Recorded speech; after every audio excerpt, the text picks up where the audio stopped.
gentlemen, Your Excellencies, esteemed delegates, and distinguished guests, ambassadors, and all, it is with my deepest honor to welcome you all to the Future Hospitality Summit in the vibrant city of Riyadh.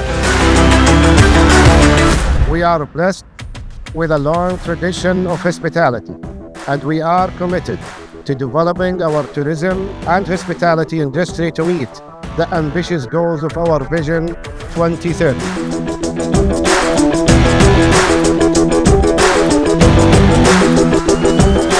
Hopefully, the translation conveyed our efforts, determination, and progress in creating a visitable, investable, sustainable tourism sector in the kingdom.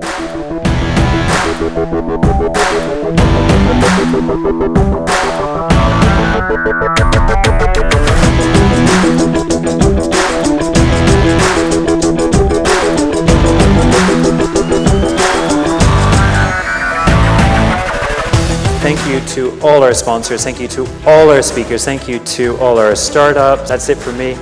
That's a wrap. Thank you so much.